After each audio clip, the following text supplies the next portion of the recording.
I think I got disconnected. I just rejoined in. I hope I'm audible and you can see my screen. Yes, sir. Yes, sir, we can. Okay. Yes, sir.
So I think we should start Yeah, participant. sure. Yes, sir. First of all, a very good afternoon to everyone.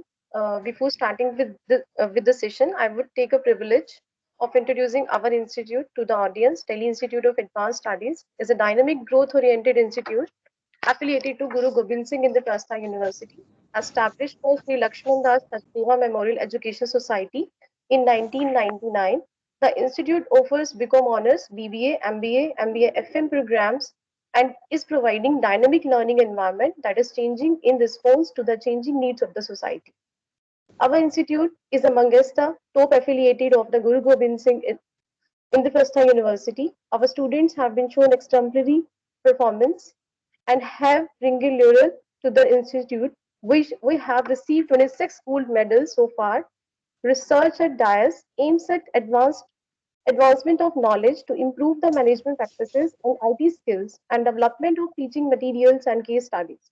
The faculty spend considerable amount of time on research activities. The institute is regularly bringing out its own quarterly newsletters, come journal, DIAS Times, and a biannual referred journal, DIAS Technological Review, the International Journal of Business and IT listed in the Cable Directory, USA, and Social Science Research Network. Further to this, DIAS has also been organized seminars and the conferences on an annual basis and FDPs biannual.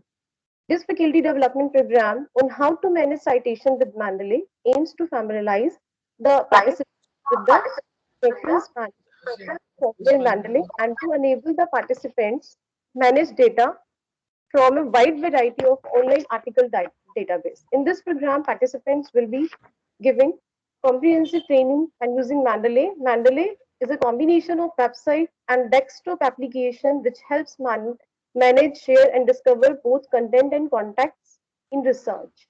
The downloadable research software Mendeley desktop can be used for automatic extraction of document details from digital copies of academic papers into the database which circumvents the core of manual typing. A full text search for all the papers in the personal database is available and can be filtered by authors, journals, and the keywords.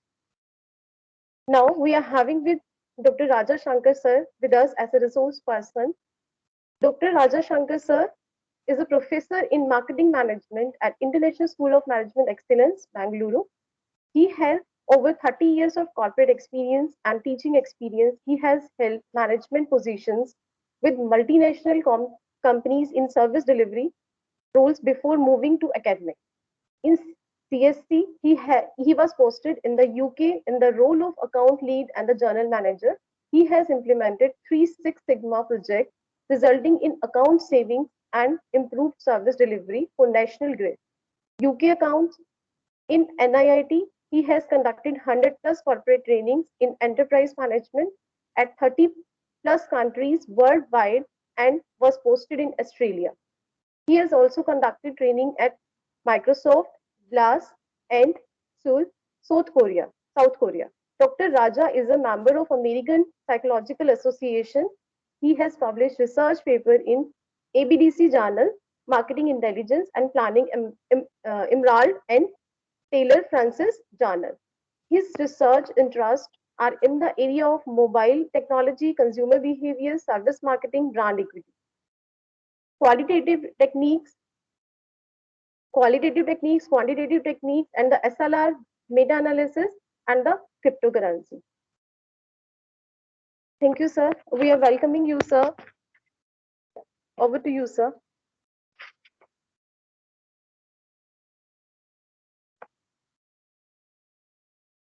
Sir, you are on mute. You're not audible. Thank you for the kind introduction, and namaskar to everyone. I will share my screen now, and please do let me know if it is see the slides.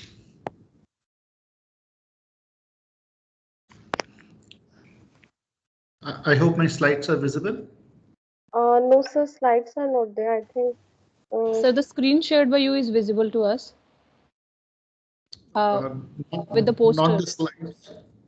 Yeah, with the poster. Okay, perfect. Yes. Now, to begin with, what we have, the way that this session is scheduled is actually broken down into 2 days, for today and tomorrow. So I will cover certain portions today and certain portions tomorrow. I will walk you through with an introduction, and then we will dwell into using the Mendeley for reference management. These are the prerequisites for the workshop, wherein the expectation is that all of you would have installed Mendeley desktop, as well as created a user account in the Mendeley, as well as installed the Microsoft Word plugin. Now, I'm conscious that there are multiple versions of Microsoft Word that exist for. I have covered most of them as part of the step-by-step instruction that I have sent across to you all. I hope you all have installed Mendeley. Can you quickly confirm that you have installed Mendeley as part of the prerequisites? Yes, I can see there are 21 participants. If you can just raise your hand, that should be easy for me. Yeah. Okay, I can see 5 of you have installed, 6. Okay, that's good. Okay, only 8. That's less. You should have received this from the organizers. So please do make sure that you install it if you have not yet done it, because I will go through with the demonstration of how to make use of Mendeley as well. And the more that you use, the more the questions that you would have as part of it. So please do follow these guidelines. Is there anybody in the call who has not received the guidelines about installing? You all can lower down your hands, please. Is there anybody who has not received the guidelines of how to install Mendeley on your system? Okay, I guess no. I would assume that everybody has received it. Okay, please do install. It hardly would take 10 minutes time for doing the installation. So the agenda for the workshop on Mendeley is about, we'll start with what is the importance of referencing and how do we use the different referencing styles. I will introduce with the referencing using the APA or the American Psychological Association referencing style. If you do have questions about changing from one style to the other or what others mean, please do feel free to ask. We'll then dwell into how do we or why do we need to use a reference manager? That means can it be done manually versus why do we need to have a software like a reference management system? And what is Mendeley? These are all the things that we will go through as part of this session. About installation and setup is something that you already have received it. How to populate the Mendeley library is where I will do a lot of focus on. 7 different methods, it's what I will cover through. Also including the BibTeX file as well as the .ris. As part of the prerequisites, you would also have received some of the files which I'll be using as part of demonstration for this session. And then we look into how do we insert citations in Microsoft Word, both in text and the end text citation as part of this. And there are various specifics that I will also go through. So please do make the session to be interactive, wherein you should ask questions. And anything that you are not clear with, please do raise questions. I will give you ample time to ask questions both today as well as tomorrow. Follow the guidelines. You can raise your hands or feel free to discuss and unmute yourself. The moderator will cue you in and you could ask the questions. OK, so this is the complete agenda. I will come back to this once we complete it. I won't go through every point now, but this is the overall agenda items of what we'll be covering as part of these 2 days workshop. Now, the first and foremost question which comes to the mind is, why do we need to use referencing? What is the importance of it? First is to maintain international standards. Second is to obey the copyrights as well as IPRs, to give the moral as well as ethical credit to the owner. Now, what all this typically means is when you are, for example, in the research process, you would be adopting a model and using the model as part of your study as part of your research. In that case, you need to give due credit to the originator of this model. Similarly, if you are working on, I hope I'm audible. Everybody can hear me, right? Yes, sir. You're audible. Yes. Okay. So whether you are adopting a particular model or you are using some of the concepts from other researches, other research papers, as well as other websites, you need to give adequate moral credit to that particular owner. There are different methods of giving these credits by making use of citations and referencing. Now the approach is also wherein you need to have whenever you're writing a research paper, both parenthetical citation as well as when you're doing the in-text and end-text citations, you need to make sure that adequate credits are being given, and that's what is the approach of writing a research paper. So to get the attention in the research communities. Though we talk about multiple references, can it be done manually? Of course, it can be done manually. For example, I use a Microsoft Word and I start typing in with respect to whether I use a narrative citation or a parenthetical citation, both in-text as well as end-text citation. I can use manually. But when we use manually, there would be a lot of typing because it uses a specific grammar, the way that it has to be done. APA uses a different style. Chicago uses another one. Harvard uses another one. Similarly, when we talk about social sciences, there are many such citations which are being used, or what we refer to them as referencing styles.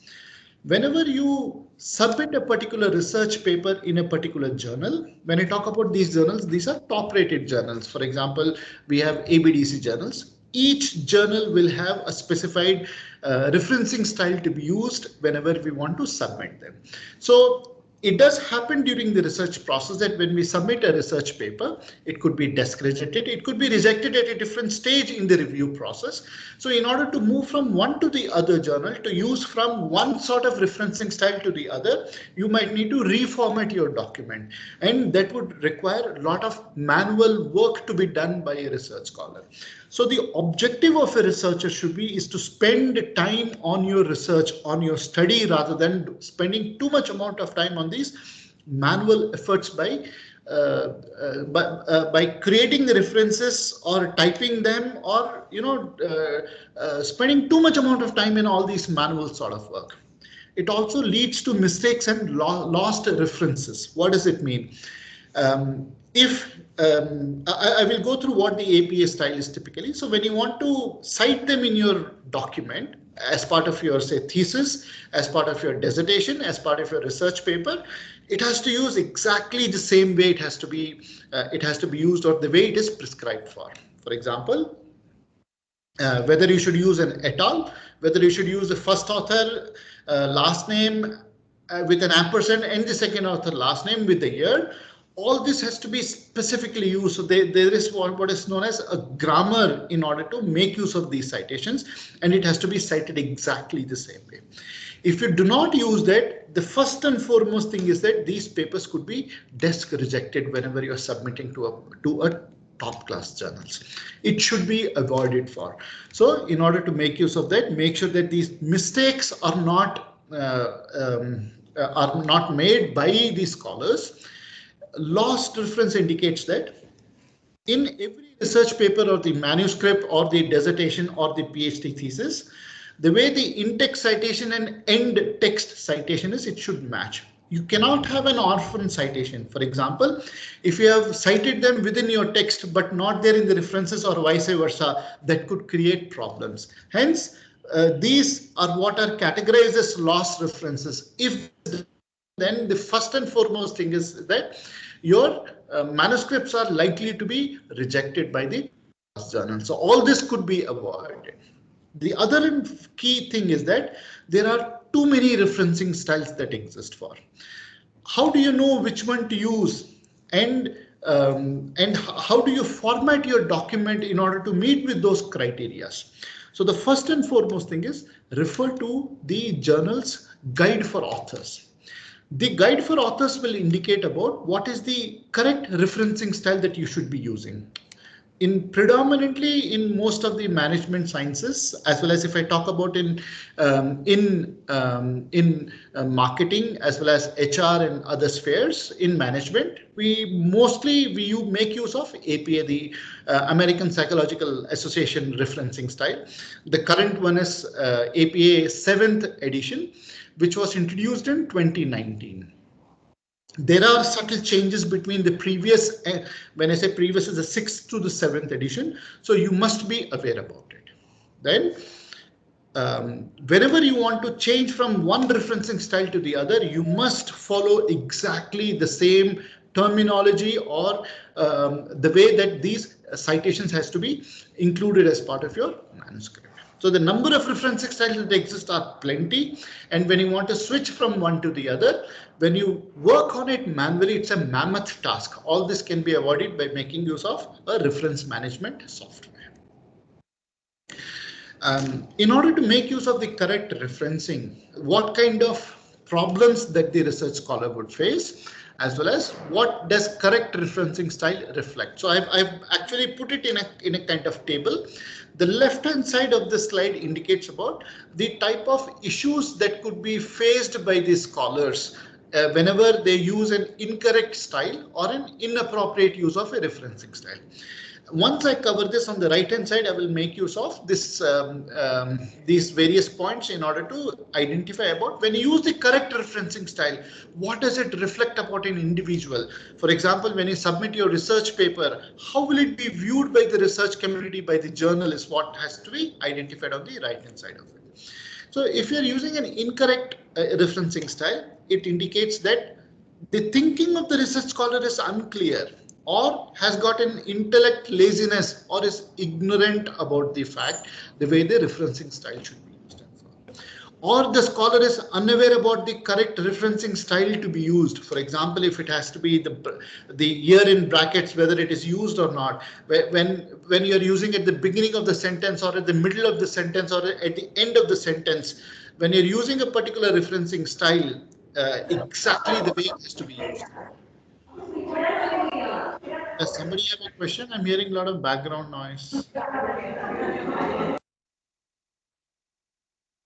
Okay. Then mixing up various referencing style in dissertation, thesis, or research paper. Typically, what we see. Can I just request you all to please be on mute unless you've got a question to ask? Yes, participants are requested to switch off their cameras as well. It's a request to all the participants. Please switch off the cameras. Okay. Now, what does it mean about mixing up various referencing styles? Now, how do you collect the referencing style? For example, if you have already written a manuscript, say a research paper, or you have already started your work on a PhD dissertation or say your master's dissertation. In that scenario, there are various approaches that you would use in order to collect these references. Say you went to Google Scholar, you have copy and pasted them, or you could have used some research paper. Now, the research paper that you use by itself could be formatted or using a different referencing style. You simply done a copy and paste from there. When you do all these kind of things, you are actually mixing up with the referencing style. For example, if I go to, I think most of you would be familiar with Google Scholar. Yeah, if I go to Google Scholar, I choose anything, say mobile payments. I search for any of the papers related to this. Now, if I look into this, you've got this the way that you could look for the styles. If I simply do a copy and paste of this, for example, in this particular one, okay, this is one method by which most of you would be looking into for copying the citation. Or, for example, if I open this particular file. Okay, this is a research paper in one of the LZBA journal, which is the ECRA, or the Electronic Commerce Research and Applications. Now, if I look into this, at the end, what typically we would have is something like this type of style.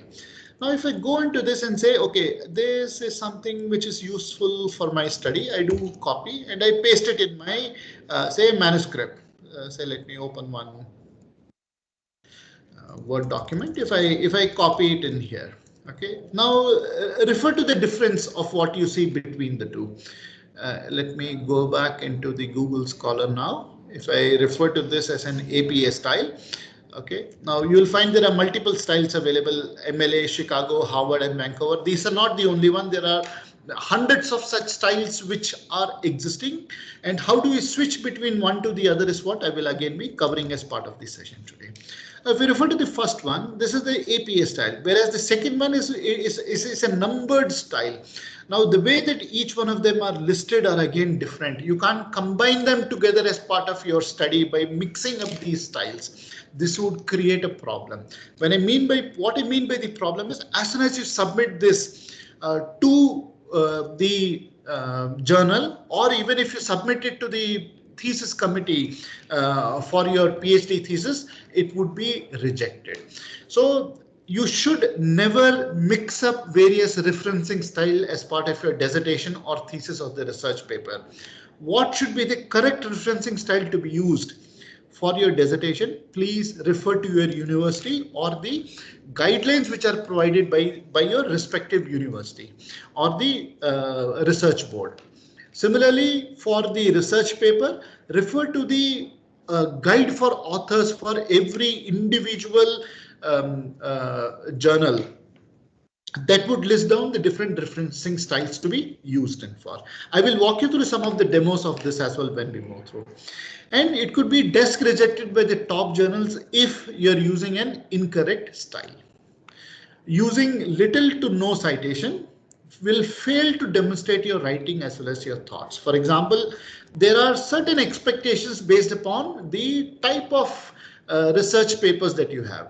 If you are using an empirical research and you're submitting it to some good top journals, the type of expectation is you can't simply have just 20, 25 or 30 sort of references. the expectation would be higher dependent on the number of words that you have included as part of your manuscript. If it is a typical 10,000 words, for example, in that case, the expectation could be around 100 to 120 sort of references that you should be using it for. If it is a thesis, it could be anything between 200 to 250, dependent on the number of studies that you have used as part of your PhD thesis. If you're using a master's dissertation, again, it will depend accordingly. So if you're doing an SLR, for example, or a meta-analysis, the number of citations that you use would be again much higher. So dependent on the number of words that you use as part of your manuscript or the type of study that you have performed will grossly vary on this. So using little citations, or if you have ignored any of these citations, will fail to demonstrate your writing as well as your thoughts, and you should be familiar about this. Or your thesis guide will form an opinion of a non-scholarly writing. Whenever it comes to an academic writing, there are specified ways by which it should be written. I will be demonstrating some of them with respect to the way the citations are used as part of the beginning of the sentence, or middle or the end of the sentence. So if you do not follow these norms, in that case, your guide will form an opinion that you are not using an academic writing, or you're using a non-scholarly writing for your manuscript or a thesis. Correct referencing will reflect that you have been thorough as well as rigorous work in your academic research. Again, this goes with the norms. You need to make sure that you're using the correct referencing method as part of your sentences that you have used. It shows your understanding of the topic of the research as well. It builds your credibility as a research scholar. Your ability to synthesize knowledge by drawing appropriate ideas. See, for example, you might be familiar with about writing a research paper. You should be knowing how to do a literature review, how to do a synthesis of the literature. It's not simply saying A said this or B said this, hence I do this, but you need to be in a position to synthesize literature and then come into your own conclusions by drawing conclusions from other research papers, building up on the knowledge.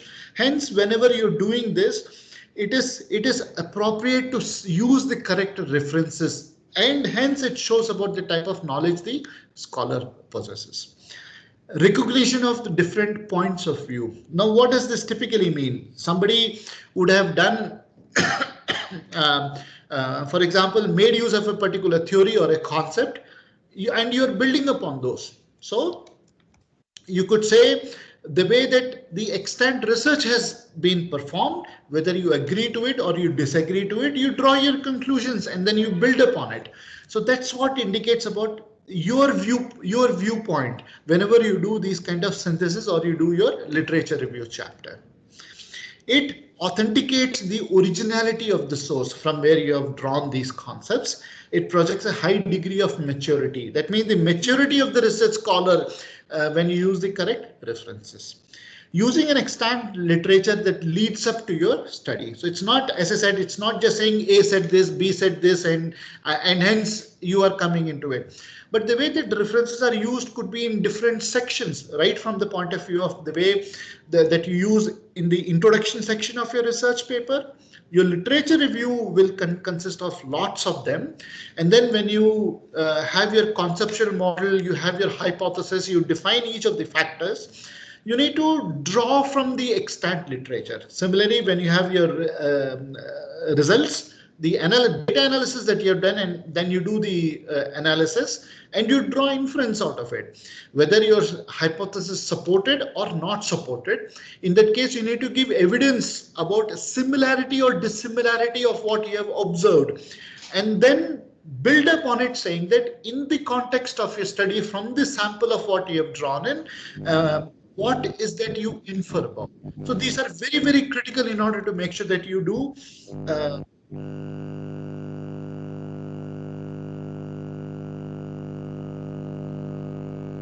getting a lot of these noise. Shiki Bhatia, can you please go on mute?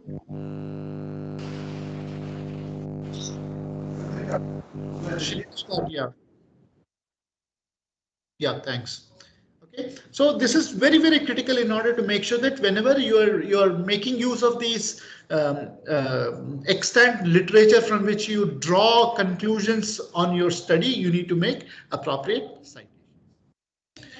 With the reference management tool, these tools helps scholars to create and manage a list of references. Now, what does it mean? Typically, what I talked about when you're using some manuscripts or your thesis, it spans across from say 100 to 200 or 300 different references, different referencing styles which are being used for. So when you want to manage such huge, large number of references, you should be easily able to manage them as well as appropriately use them as part of your study. Hence, the scholars should spend more time on their research, on their study, rather than simply spending time on these references and using or switching from one style to the other. Hence, the reference management tool will be very, very useful under this scenario. It is designed to organize citations into specific formats. Now, what does it mean? When we talk about citations into specific format, if you're using one author, multiple authors, two authors, or more than two authors, how should we be citing them? When you're having first author having multiple research papers for different number of years, and you're citing them, how should you be using them? If you got the first author followed by different second authors at different years, how should you be using them as part of your study? So all these are nothing but different norms, the way that it has to be. It has been defined by American Psychological Association. That's exactly the same way that you have to use as part of your manuscripts. It provides the way to download references into reference management tools. So what does it mean? Typically, rather than manually creating them, there are other approaches. For example, if I have a DOI, which is a digital object identifier, or if I'm performing, say, an SLR or a meta-analysis, in that case, rather than typing number of such things, such references together in my library, I could easily make use of them. I will be demonstrating some of them. For example, if you have hundreds of such results that you have received, as part of, say, whenever you're searching on, say, Web of Science or the Scopus databases that you use as part of your study, say a systematic literature review or meta-analysis, you should be easily able to build them as part of the Mendeley library. And that's what it indicates. Provides ways to download references into the reference management tools. Now, for all practical purposes in this session today, I will be demonstrating about this APA. The current version which I talked about, which was introduced in 2019, is the 7th edition of APA. If you have any doubts in future as well, you must refer to this publication manual. And this is a guide which helps a research scholar to use exactly the correct referencing methods and the citation style. Predominantly in management, we make use of the APA. And if you're submitting to any of the UGC CARE journals or UGC approved journals, you would again be using APA. So I'll be following through this APA today. And if you've got any specifics about other methods or approaches, please do feel free to ask. Mendeley as a tool can be used to span across multiple such styles. I will be demonstrating on some of them as well as part of this session today. Now, how do we use this referencing style as part of the study? So I'm taking this as an example. This is my research paper. It's a qualitative study about why customers make mobile payments applying means and chain approach. This was published in an ABDC A category journal. And I will be using this in order to explain about the way the referencing style is used in APA. So the first thing, whenever you search for this sort of paper, let me show you this, why customers make mobile payments. If I quickly go to, say, Google Scholar, say why customers make mobile payments. Okay, this is the paper. If I open this, it takes me to the particular website of Emerald.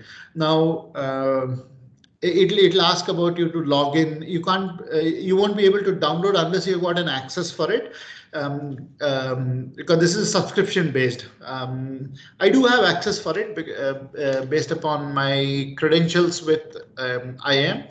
I am a PhD from Indian Institute of Management. So for example, if I go to this particular, I will also be demonstrating a bit later on about some of these. So if I go to Emerald, okay, from here, if I search for this particular, say research paper, it gives me the option to download this paper as well. So if I come into this, say I do have a PDF. If I open this, I should be able to download this research paper. So this is typically the way that we would be progressing on it. But if I take you to the website of this particular journal, when I open this, what it will show is the first thing is about what we see here is this is the title of the research paper, the author or the authors, the names are listed here, the journal, and all these details is what we could see in this. Of course, this is not something which is relevant about the number of downloads and the alt metrics. This is used for a different objective. So if I come back to the slide, so typically what we'll be looking for every research paper is the name of the author or the authors. Now, the way that it has to be entered into the tool has to be in a specific manner. I will be demonstrating on that in a while.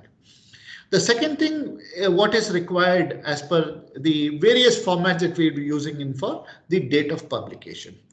The third thing that we'll be looking in for is about the title of publication. Title is the name of the research paper, which is why customers make mobile payments applying a means and chain approach. The fourth thing that you would be looking in for is the source or the publication, which indicates what is the journal in which it is published, its volume number, issue number, and the page number. So these are typically what we will be looking in for when we build in this.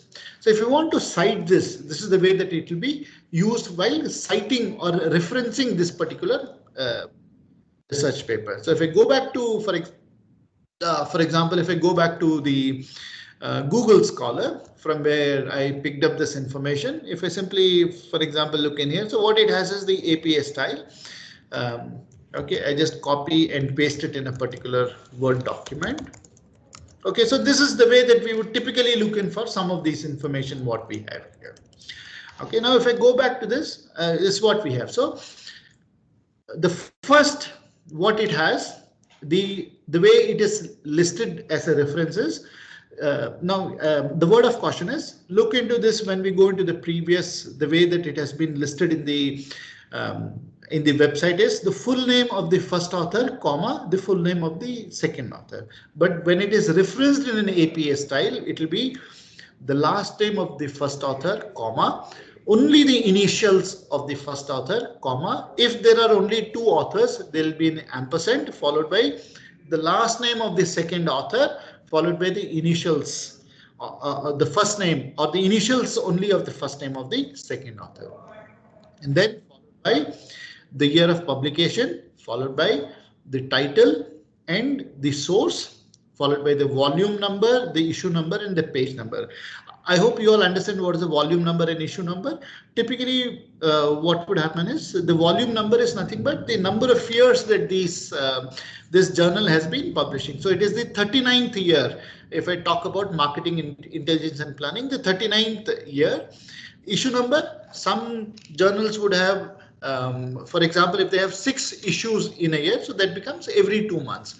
Or if it is every quarter, it will be 4 in a year. If it is monthly, it will be 1, 2, 3 till 12. So it is dependent on the number of issues that the journal has. Then followed by the page number and the DOI number. DOI number is again very, very important. I hope you all understand that DOI stands for the digital object identifier, which uniquely identifies a particular research paper or a thesis or an entity which has been allocated a unique number by the DOI. So that's again very, very critical. So before I move on to the next slide, I will give a quick pause. If there are any questions, please feel free to ask.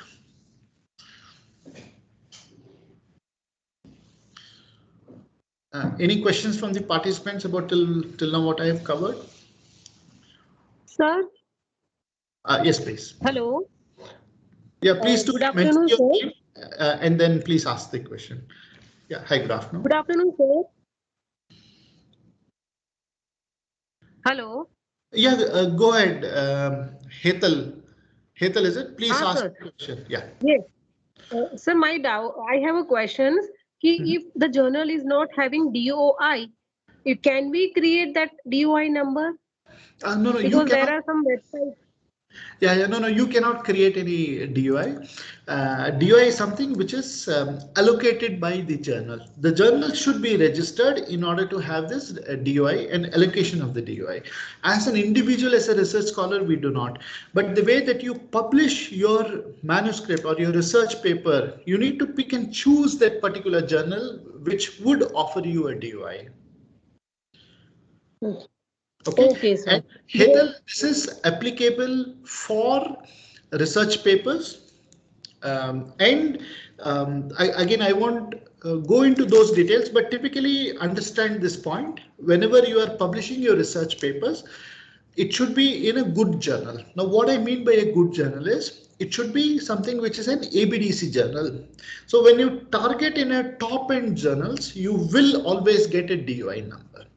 But if you are publishing in some, there are many UGC care journals as well, which does provide you with these DOI numbers. Having said that, there are a lot of predatory journals. I would typically classify them as not so good journals. With these sort of not so good journals, they will not give you the DOI number.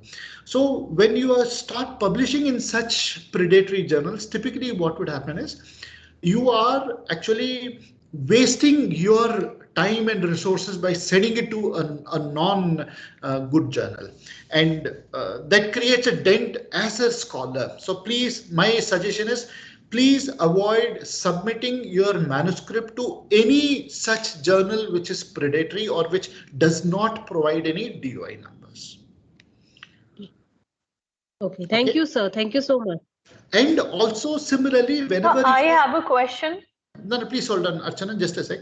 And Hetal, also, whenever you are referencing such research papers as part of your study, make sure that you use only good journals from where you are adopting it or what you're referencing it for. That will also give you the kind of scholarly and academic rigor that the individual or a research scholar has. So you'll be recognized from that perspective as well. Okay. Thank you so much, sir. Okay. Somebody else had a question? Archana, is it? No, sir, this was my question. You already answered it, that even if we don't have a DOI, we should not include those papers in our literature reviews or something. We should not go ahead with it. Thank you, sir. No, should not. Otherwise, you look from this point of view. If there is something study that you're simply referring to, which is not good, why do you want to base your research on something which is not good? Always try to use some quality studies as part of your research. So my suggestion will always be. So just one query. In case if our research topic is narrowed down and we don't have much of literature in that in the history, so in that regards, if we are considering 35 to 40, somewhere like 40% related papers, we can include such papers if we don't have much of content. No, I lost you. What do you mean by 30, 40? If we keep if we are doing 35 to 40 literature reviews for our research, so in that regards, if we are not getting much of content in the literature part, so can we include like 1 or 2 such papers, not making it as a base paper, of course. My suggestion is always to avoid such ones. All right, sir. Thank you so much. Anything that you cite as part of your study should always be from good ones. Now, having said that, see, I'm not sure about, okay, let me ask this question. What is your area of study, Archana? So my area of study is optimization of management response in airborne infections during pandemics. Okay, so is it more from the organizational point of view, individual point of view, institutional point of view? And is it an HR? Institutional point of view. Management? It's a hospital management Hospital management purely. Okay, perfect. You will definitely get from multiple domains. See, everything that we work on is multi domain. So definitely you can always draw some of these approaches from other domains. For example, if you're doing hospitality or hospital, you can draw from other hospitality industries or from other similar industries that you could always make use of. But again, they should be of good research papers in nature. All right, sir. Thank you. Okay, any other questions? Okay, if there are no questions, I'll proceed further. And so, so before I dwell into Mendeley, the kind of problem that is being faced by scholars at large is that there is a lot of data that exists for. If you see this graph, I'm sure you all are familiar with, gigabytes, terabytes and all. For example, if you have a USB drive, you could have it for say 8 gigabytes or 32 gigabytes. And if you're buying a PC, the kind of RAM what goes in, the type of hard disk that you have as part of it, it typically goes into gigabytes. Now, if you look in overall the amount of data that exists, it actually spans across to zettabyte and yottabyte. This figure what I have is as of 2020. That means it has gone into something like 40 zettabyte. This is the volume of data that exists for. And with more number of people accessing the digital platforms, various methods by which they would leave their digital footprint, the type of challenge it brings into a research scholar is the mammoth amount of data that exists for. For example, if you want to study about your domain, your area, the type of issues that would exist for, how do you search for the literatures? How do you search for the data that exists? Be it research papers or the secondary data, the amount of data that you have to span across is a mammoth task.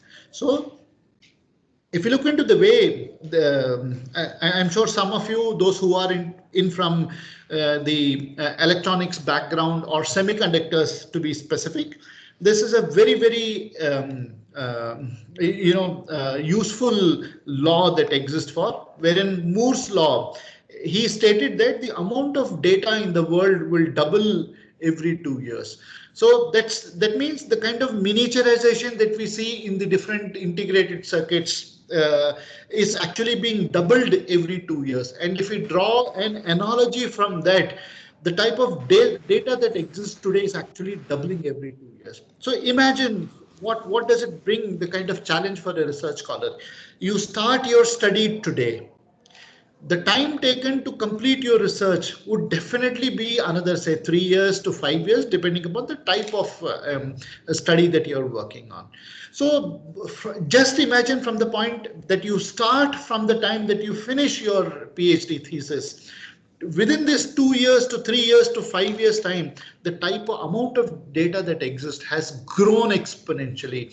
Hence, that brings in a major challenge for a research scholar. So so the problem that exists for is that one, it is unfindable. That means data is too much of fragmented and poorly indexed. If you want to search for any research paper, how much amount of time that you have to spend in order to collect the right data? For example, somebody asked about if within my scope of research, if that research paper doesn't exist for, that means to find itself is a mammoth task. Say if you go into a simple one, okay, if I go in here and if I say mobile payments, okay, it's a very common one, mobile payments. If I do this in Google Scholar, look into the amount of results what it gives in. So a 6.6 lakhs of the results just by typing in mobile payments. But this is not the only approach in order to search for. There are different analogies that exist for. For example, somebody would have done as a digital payment or M-payment. So there are multiple terms that could be used in order to search a relevant literature based upon the study that you are working on. So all this brings in a challenge to the scholar. And As a scholar, I will definitely not be looking into lakhs of these studies in order to identify which one should I use and which one should I not use for. So all this comes in with the intelligent search by using different Boolean logic. So having said that, data is too much fragmented and it is poorly indexed as well. It becomes unusable.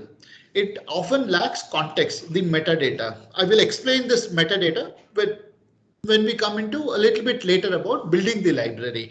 So I will hold on to what the metadata is. So look from this typical perspective about the properties that exist for which should be easily accessible to the scholars. Okay, so that's the kind of problem it exists for. So when we talk about the fragmentation and being diverse, you could use some raw data. As a scholar, you could use some picture objects. It could be something from the machinery, outcome from the machinery. So these data could be in a script form, methods, protocols, algorithms. So it comes in various forms. So all this is something that you want to make use of as part of your study. Hence, it is definitely a mammoth task. So we make use of something known as a fair guiding principle. F is findable, by which you should be able to search as well as appropriately tag them. So how can I search for information? How can I easily build my library with all this information that exists for? For example, if I do a search, is this the right approach for doing it? Or if it does return so many of these results, how should I be building my library with all these? So it should be something which should be findable. It should be accessible. That means multiple sources exist for. How can I make my software to be interoperable with multiple sources? So that comes in with an open source, usable, as well as various formats that exist for. For example, if I do from Web of Science, or should I use from Scopus, or if I use from Elsevier or from Emerald or Taylor and Francis, any of such a publisher that I use in order to search for the research papers, as well as if I want to span from one form to the other citation styles, how should I be making use of them? Again, it should be interoperable. So for example, if you want, as a research scholar, you are co-authoring with others. Now, that's typically what happens in a research domain. It's not that one individual works on it. You will typically have 2, 3, or 4 different co-authors as part of your study. And you do not want that whatever you have typed in your library, somebody has to redo that. All these manual tasks should be avoided. So the type of data that exists for should also be something which should be interoperable, by which you can easily move from one to the other, so that a manual task is avoided, or redoing the task is again avoided for. It should again be reusable. So having said this, now we will now move on to what is Mendeley. How do we make use of Mendeley? I'll start with the interface as well as build the library. Okay. Pause in order to understand what is the current level of the knowledge on Mendeley within the participants. I can see there are 25 participants today. If you can just let me know how many are first time users. If you can just raise your hands. I'll have a quick idea about what is your current level. Those who are first time users, who have never used or using it for the first time. Either it is Mendeley or any reference management software for that matter. If you can just raise your hands, please. I can see 8 of you have raised it.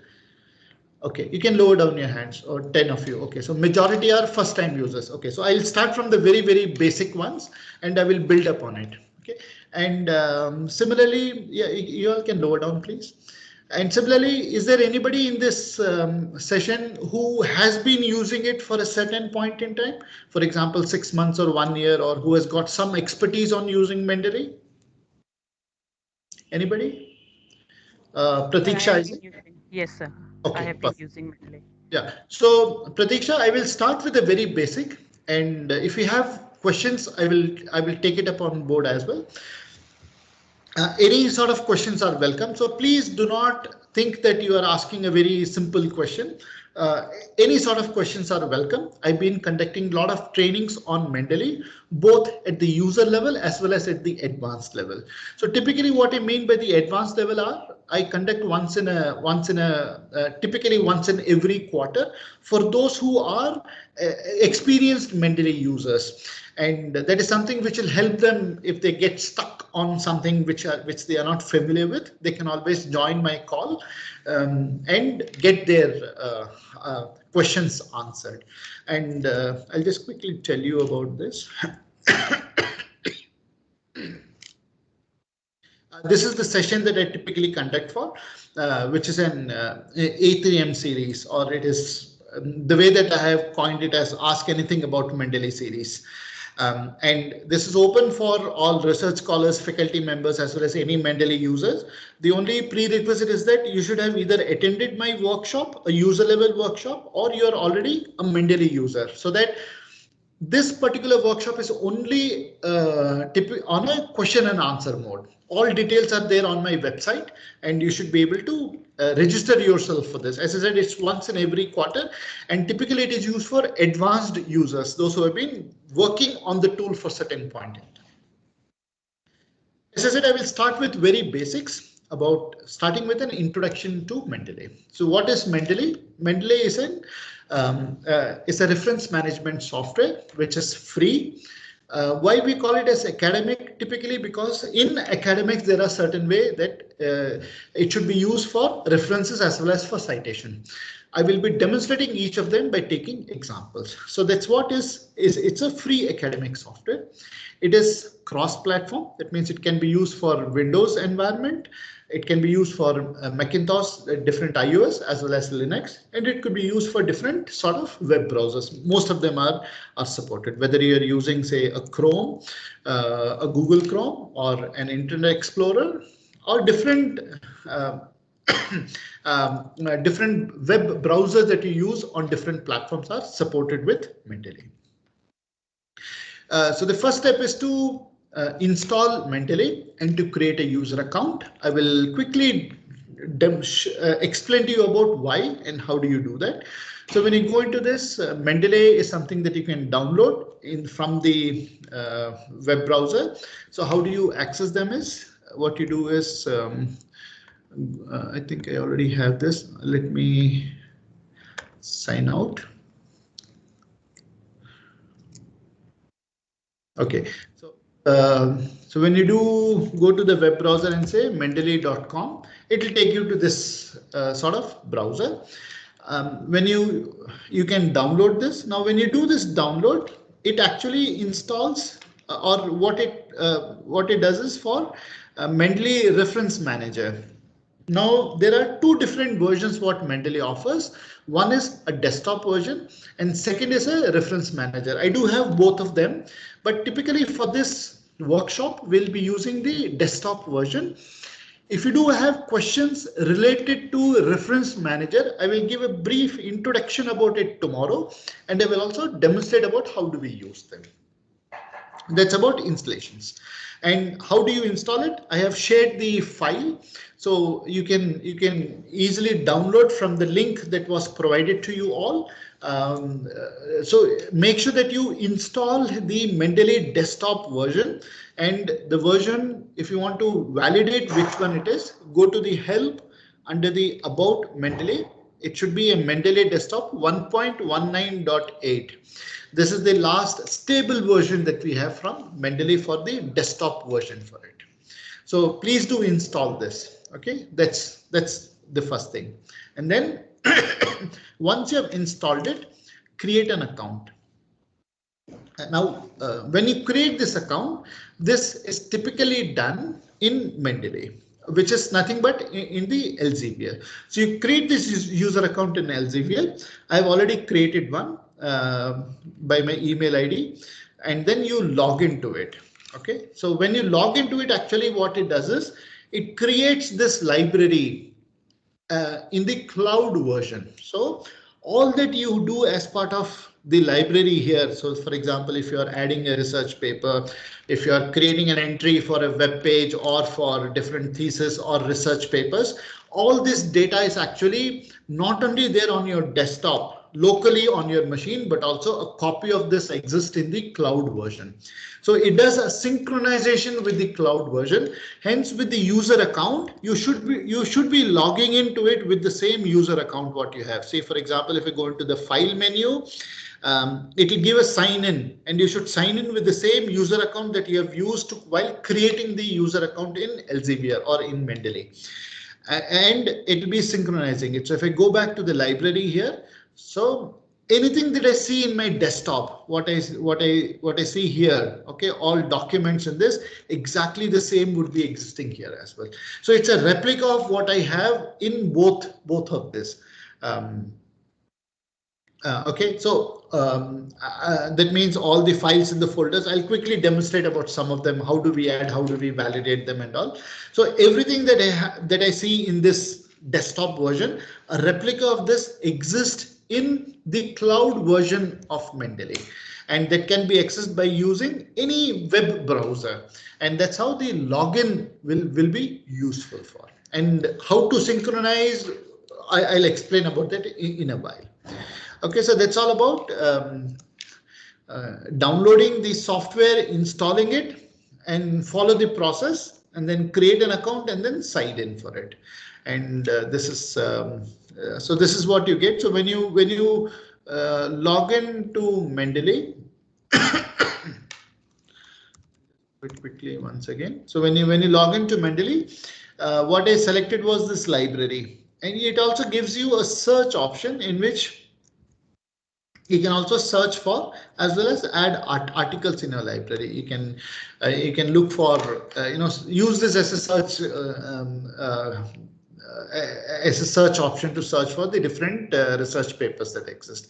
It also gives you an option wherein you can also look for the different data sets. So you can search the Mendeley for the existing data set that exist for, and then you can make use of them. For example, if you are new to, say, doing structural equation modeling, you want to understand, you got some research paper. That research paper also has got a data set that they have uploaded, and you can make use of the data set in order to try out those.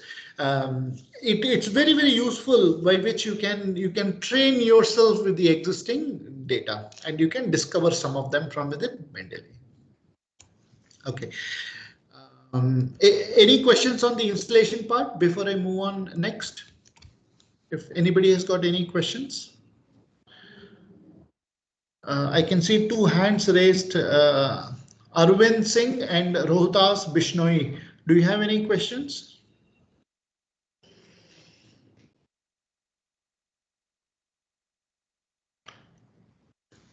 Am I audible? Yes, sir, you are audible. Okay, Arvind Singh. Okay, and Bishnoi. Okay, I don't know. They're not responding back. Okay, any questions before I move on? Okay, Dr. Kavita. No, sir. We close at what, 4:30? I've got another 30 minutes. Yes, sir. For today. Okay. I'll try to cover within the time frame of what we have agreed for. Then choosing the reference manager, wherein it helps you to collect the citations as well as full text articles. So what typically this means is you can collect citations. For example, if you're talking about hundreds of research papers that exist that you use as part of your study, you can collect all of them. You can also collect the full text articles or the research articles. That means typically what it means is that I can have a PDF file of the research paper. I can upload it here. So rather than doing it from other places, I can simply double click. I can review this. I can open this research paper from within Mendeley.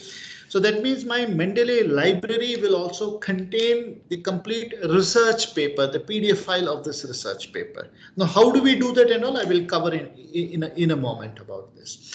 So your complete PDF file, the research paper, can be uploaded within the library. You can review them. So you can either have only the citation or the complete article.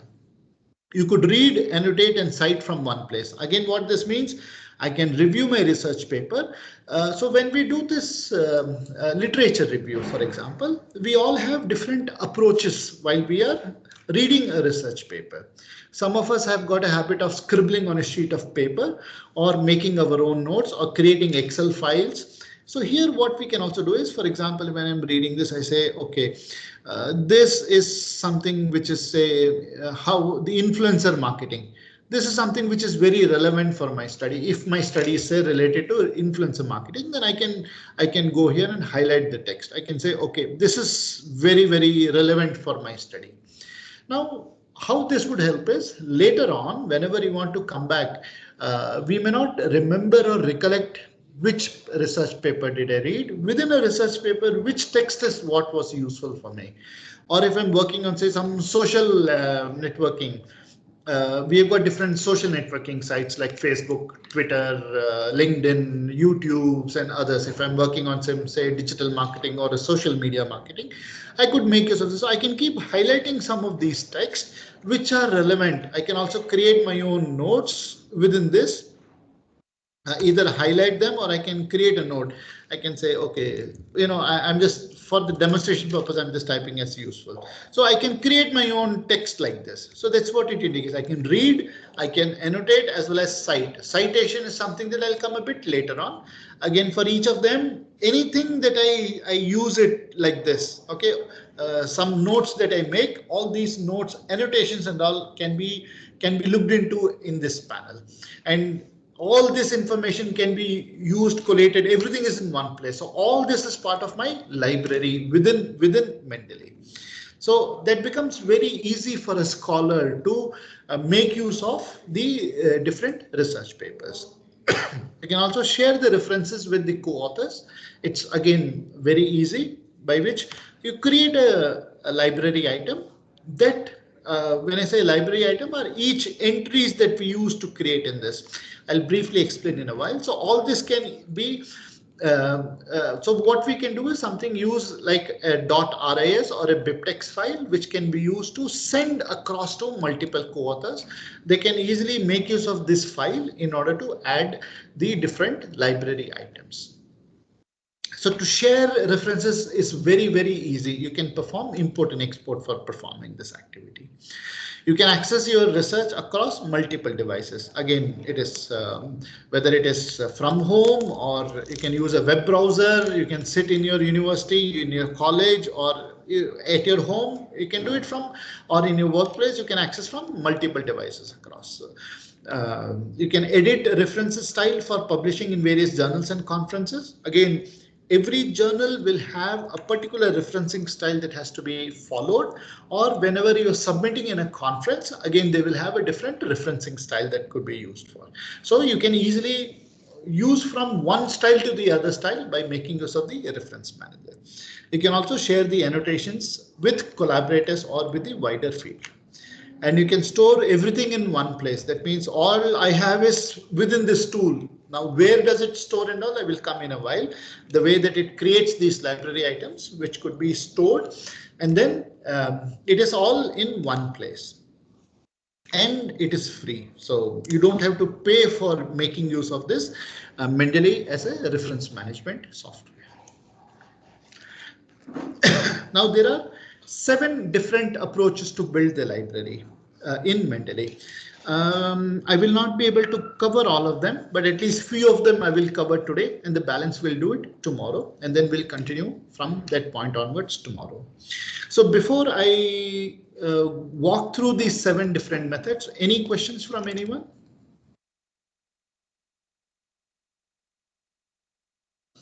I'm taking a pause so that I can walk through from the very basics of Mendeley, and you all should be comfortable by using this. Okay, I hope there are no questions. Okay, so there are 7 different methods of building the library. What do we mean by the library? First of all is, now when I open Mendeley, let me close this. What I would suggest you all is, let's open the tool Mendeley. Okay, when you open this, this is the interface what you see here. You might see only few folders here or no folders. And when I say few folders, is only what you will see is all documents, recently added, recently read, favorites, and my publication, unsorted, and the last one, which is the create folder. So you might see only a few of these. Okay, the rest is what I have created. I will explain to you about how to create them as well. And you might be having it blank. So whenever we first start with the interface, this is what we get. The way that the library is organized is in a hierarchical format. It is similar to what you have as part of the, say, Windows Explorer, which is main folder followed by subfolders and all that you can create. Something similar is what can be done in Mendeley Desktop. It has got a menu bar, file, edit, view, tools and all. I will explain a bit later on about each of these functions. So under my library, you got all documents. So when you click on this all documents, that means irrespective of the type of folders or subfolders that you have created, all documents which are part of your Mendeley is what will be listed here. So we call this as the library. So everything will be listed under all documents. For example, the research papers, web page, any of the secondary data that you have used for could be referenced as part of your study, all will be put in here. Anything that you add now will be under recently added. For example, when I demonstrate now, when I add something, that entry will be used in recently added. If you have read a particular research paper, that will be added here. So all these are listed. You can sort them, and make use of this for sorting purposes as well. And if I look into this, be a friend, this is what I have read now, and this is what is being shown at the top of it. So anything that you read through will be listed in this recently read. Favorites, I think you all know what favorites are.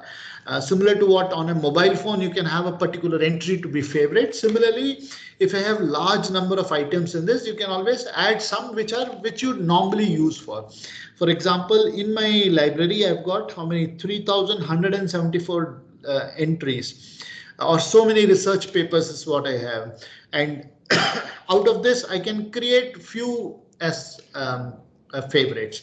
So this is a very, very useful one of hire. So I refer to this quite a lot. So I've created this as a favorite. So the method to create a favorite is nothing but you select any of the research paper and click on this. So it actually, when you click on this star, the first column in here, it actually adds on to this favorite. You can also remove it. You can simply deselect it. It gets removed. So it's very easy to add or remove a particular entry from favorites. I will come to this a bit later on about needs review. So what this would happen is whenever you add any of the entries into library, it would show this kind of thing, whether the details are correct or not. So I will explain more when we add an entry. So for the time being, understand from this point of view that whenever I've added a new entry into the library, we should review them in order to ensure that these are correct. Now, why is it required to review them is because the way that the metadata exists for, or the source from where you have, for example, downloaded a particular research paper, whether it is an authentic source or not, again, that would be a question mark. So in those scenarios, you need to review them. If you're happy with the content, then click details are correct. It will be removed from this needs review folder. And then any of your publications you can list on here. For example, if you're a first author or the co-author of any of the research papers, that would be listed in here. Unsorted is the folder in which if you do not have your entry, library item or an entry into a particular subfolder, all those will be listed here. So I've got around 440 documents which are not into any subfolder or a folder that would be listed here. And then I can create multiple such kind of folders. For example, what I have is now how do you organize your research paper is typically based upon your option. For example, if I go into say a Windows Explorer. Okay, so what we have is a C column followed by, we have got various methods by which we keep creating folders in order to organize our work. Same is what we do here. So we keep creating multiple folders in order to organize. So it could be done based upon, say, for example, your theme, sub-theme, the models, everything that you are working on, you could organize them into different folders. So for example, I was working on in one of my research paper, I have used artificial neural network. So I've got multiple research papers related to ANN. Similarly, all the different books that I use and refer to are listed in here. For example, there are some which are related to meta-analysis, some are related to qualitative studies, like means and chain, laddering. Okay, so all these are something which we could use to create an entry for the book. So I organize them as one folder which is specific for the books.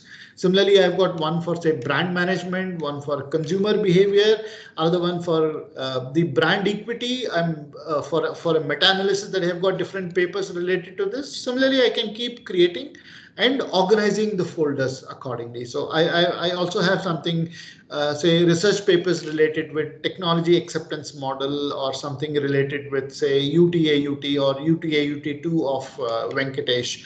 So I can do my own creation of these subfolders accordingly. Now, how do I create a folder or a subfolder is, you can go into create folder. Say for example, I create one as demo for DIAS, and I give it a date today, which is say today is what, 25th of Feb 2022. Press an enter key. So it has created one a subfolder by this name of demo. So everything that I do today, I will make use of this particular folder. So that's a very easy in order to create one subfolder in Mendeley. So that's one. Okay. Then whenever I choose any of these folders or a subfolder, the details are listed on the middle pane. So how do I use the middle pane is, when I select a particular entry or a library item, the details would be listed on the right hand side. So what we see in the different columns here is, I can also sort them accordingly. What I see is the first column is favorites, like what I demonstrated, to add or remove the favorites. The next column indicates whether I have read or not read this. The third column would indicate about multiple options in here. The first is, if I see this first entry by Wendelin, it has got nothing here. So that means this is just an entry being made here. It does not have a PDF. It does not have anything else. So just an entry what I've created. Now what you see here in this kind of link, okay, what it indicates is the link is broken. That means I have reference to this as a particular file, but this file has been moved physically from my folder. So in that case, it creates this kind of or the kind of symbol what it shows is like this. Similarly, there are other things. For example, I have say multiple research papers. So if what you see here, the symbol of PDF indicates that I have added a PDF for this particular research paper. So how do I access it? Simply double click this. It will open up that particular PDF file. Okay, so this, and similarly there would be other type of symbols. So let me see. Yeah, I have it here. Okay, so you got something like this, with a down arrow. So what it typically indicates is that when I searched for this research paper and I added into this, in that scenario, it does have an option by which I can download this paper, but my library item has only created an entry but has not downloaded. By clicking on this particular icon, it downloads the paper. So that's what you see here. So as soon as it downloads, it will open up. For example, the next one, which is stakeholder. So I can go and click this. So it'll give a confirmation here. The bar which was moving around, it downloads this research paper and then it saves this as part of my library item. So these are the different symbols what you could see. Either it is blank, or if the link is broken, or if there is a PDF file, or you want to download it. So multiple options. And then the authors are listed, followed by the title of the research paper, the year when it was published, in which research journal was it published, followed by when was this entry added to the library item. There are other options. If you can click on each of them in order to sort them. So it's based upon your preference. So you can just sort them in this library item. You can right click on this and you can choose which one you want. For example, you want to say the last, which is red. You can add this particular one and you can look into for this. I was giving a demonstration to one of the in one of these workshops, and they wanted to use Hindi, some of these. So I've used the publication by Premchand, the Rangbhumi Premchand ka Sarvashreshth Upanyas. So it's not limiting only to English as a language to be used in for, it can be used in other languages as well. Okay, so these are the things. And then when I click on any one of them, what I see on the right hand side is further details about each of the entry. So for example, if I select any one of them, the role of negative network. Okay, so on the right hand side, what I see is the details associated with it. So what does it mean? This is a type is it's a journal article. When I click on this drop down list box, there are many options which could be used in order to select from these type. For example, if it is a book or a book section, or if it is a case or an encyclopedia article, or if it's a film that you want to refer to as part of your study, or it's a journal article or a newspaper article, or if it's a patent. Okay, multiple options that exist. For example, we also cite some of the thesis or a web page or a working paper as part of our study. We could make a selection accordingly. And then the title of the paper followed by who the authors are. And then the journal, year, volume, issue, pages are listed down here.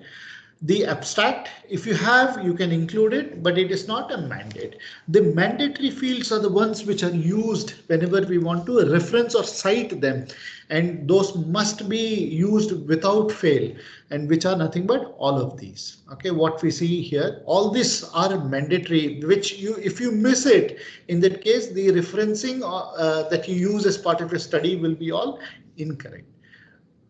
And then the different keywords. I will explain about the citation key when we actually use it when we want to refer to a particular article. And then who the publisher is. Now, in case of an APA style, it does not include the name of the publisher. But when you're using a book, in that case, it does uses the publisher. So, but there are other referencing style which would require the publisher. So accordingly, you might need to choose for it. Okay, the URL. And this is where the DOI is listed for. Okay, or if it has a ISSN number, you can list them and other such details. If there is something that you do not see here, which is listed, for example, if you do not see a citation key, the method to make use of it is go to tools under the options. For each of the type or the document type, what you see here, these are user configurable or user selectable. So what I'm using is journal article. So these are all which are selected. For example, I want to also use the country. So I can click on this, that gets added on. If I click select or deselect, I can always make the selection. So there are multiple options that exist for. For example, you want to use ISBN or ISSN number as well, or something based upon the type of style which is required. These are user configurable options that exist for. So for each of them that you could, for example, if you choose book, in case of book, the details are different. Every book would have an ISBN number. So that is selected. But if there are other things that you want to make use of, for example, which country where the book was published, you can always make those selections accordingly. Or a print or a reprint editions. Accordingly, you can always make selection and choose them appropriately. Okay.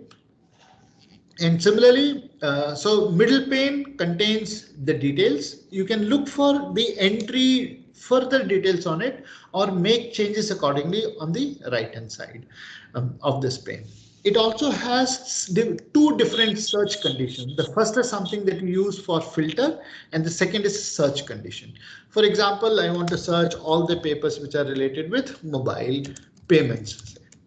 Okay. Okay, I just type in and I get all these. So that means within my library, which has got more than 3,000 research papers, I can always make a selection, or I can use some search condition in order to search for certain papers based upon the search condition I given for. Or if I just choose mobile, so it will have many such more. Okay, so I can use this to search. It could be done based upon the author, the title, publication name, year, or notes. Either of these could be used to search the library. It will be useful when you have large numbers. For example, like what I have is 3,000. Now, in order to choose in which folder did I save it, based upon the theme or a domain that I have selected for, sometimes it's easier to simply search and then make a selection. So that's one. Second is I could also filter. There are multiple filter conditions. It could be done by the author keywords, authors, my tags, or publication. So what typically all these means is, say you want to search for all the papers which are published by David Aker, which is in my library. So you might be familiar, Aker's model for the brand equity. So that's what is being used here. So I've got certain papers related with this. Or, I can search for a specific author by looking into the author names. I can filter down. For example, I choose any other one. Okay, so I've got one research paper. Say I typically use Hire for multiple statistical analysis. I want to understand the different type of papers that I have in here for which are by Hire. So I can typically go and select that particular author and search for this. I can use various such filter conditions in order to search for the papers which exist within my library. And then it could be done based on author keywords. Okay, the different keywords which are used by the author that exist for, I could do, for example, all those which are with food quality. I've got one paper here, or those which are with football, for example, or food service industry. Okay, I can use the author keywords, or I can do by publications. So these publications, for example, the one which is say worldwide ACI, or the hospitality and the tourism worldwide. So how many are published by this particular journal article? Say the International Business and Economics Journal. So I can pick and choose a particular publication in which I want to search. For example, if I'm submitting a research paper to this journal, say International Journal of Bank Marketing. So what is definitely expected is that I should be citing some research papers from this journal. So I can filter by this particular journal, and then I can make use of the ones which are relevant in my library. If this has a relevance to my research paper, I can easily cite them. So that's how this would be advantageous for. Okay, I will just clear otherwise. Okay. I'll come back to the normal one so that I do not have any filter conditions set. It shows all the 3,000 plus documents that I have. So this is all about the interface. Okay. Any questions on this before I move on further? Any questions? Oh, we are just about time. Dr. Kavita, how much more time? When do you want me to close for today? Sir, we can wind up by 4:30. Okay, another 5 minutes, is it? Okay. So I'll quickly show some of the methods to add a library item. So if there are no questions, what I'll do is I'll go back to the folder that I created by the name demo. Now, there are 7 different approaches, as I said, in order to build the library. The first one is manually. I will show manually as well as drag and drop, and then I will stop here for the day. So in order to do it manually, so what I would recommend you all is I sent you or you would have received this particular file from the organizer. So please make use of this particular file. Where have I saved it? Okay, give me 1 sec. I'll just use one of these files. So you should have received this file by the name API reference. So I'll make use of this in order to create an entry. So typically what this means is whenever you are doing some research, some search in say Google, you find some entry. OK, that's what typically what it has is something like this. So you copy them. I've just created one and sent it as a file. It's all the same, or you can use any one of them that already exist with you.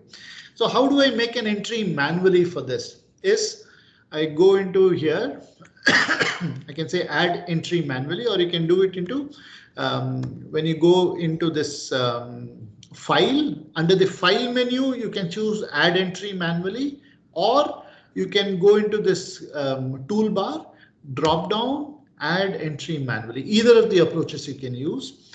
So when you select, the first thing you need to choose is the type. OK, it's a journal article. So from this drop down, make sure journal article.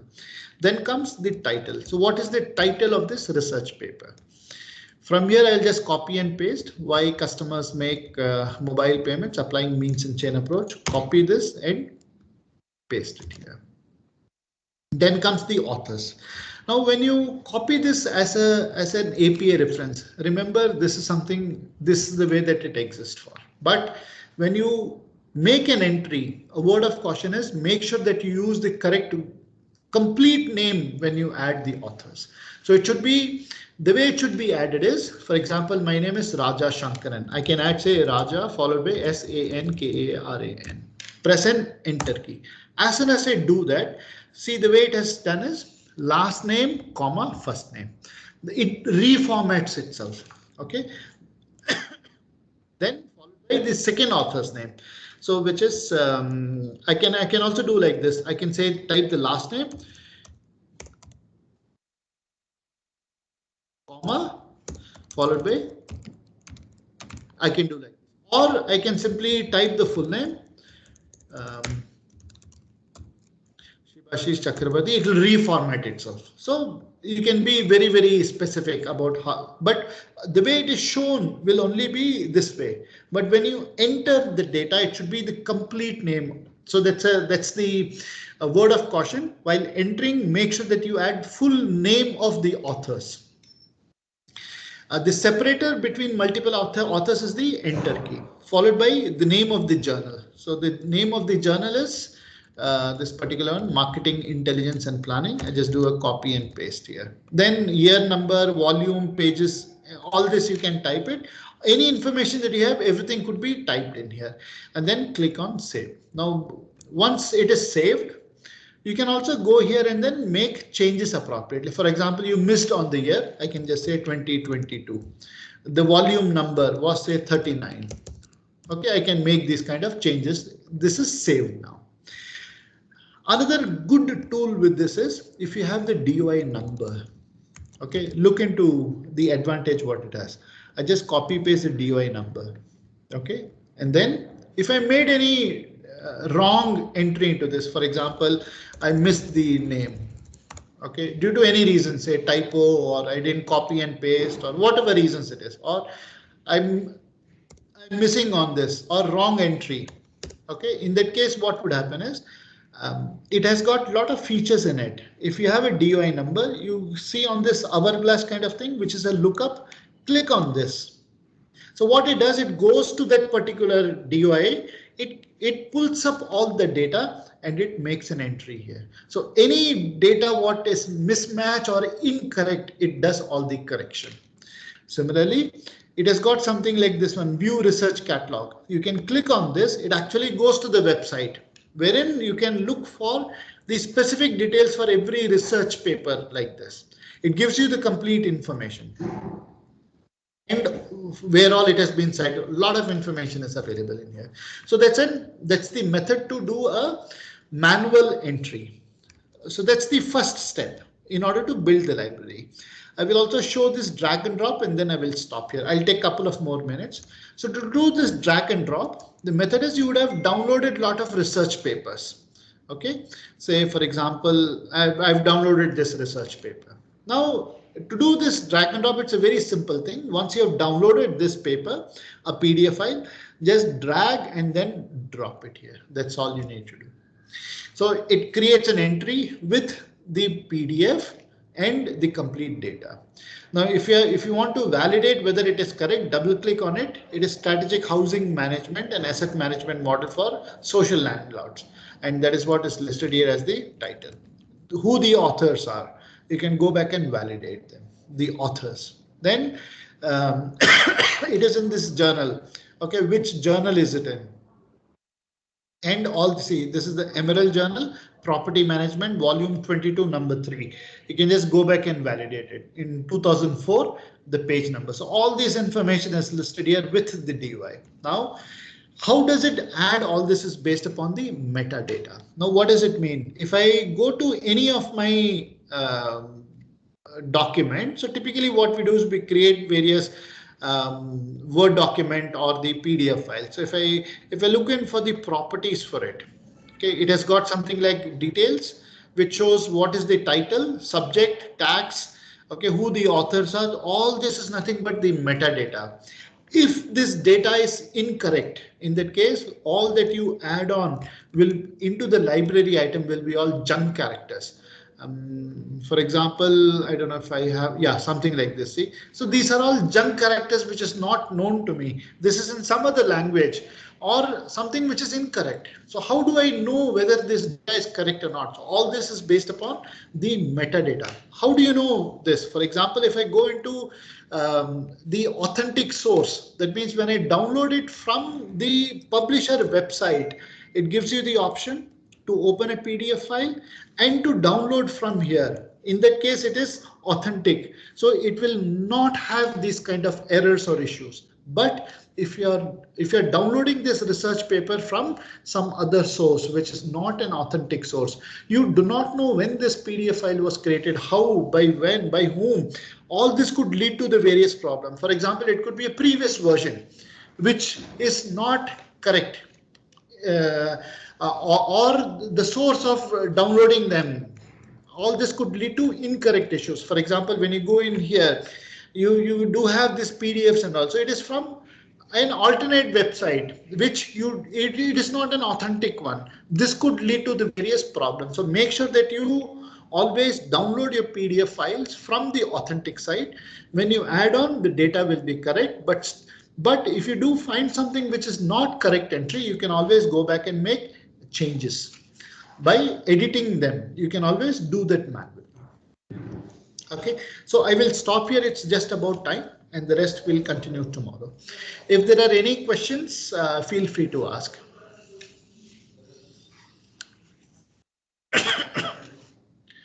Any questions till what we have covered now? I guess no. Okay, I'll pass it on back to you, Dr. Kavita. Okay, thank you so much, sir, for such an insightful session. I'd like to inform all the participants about the changed timing for tomorrow.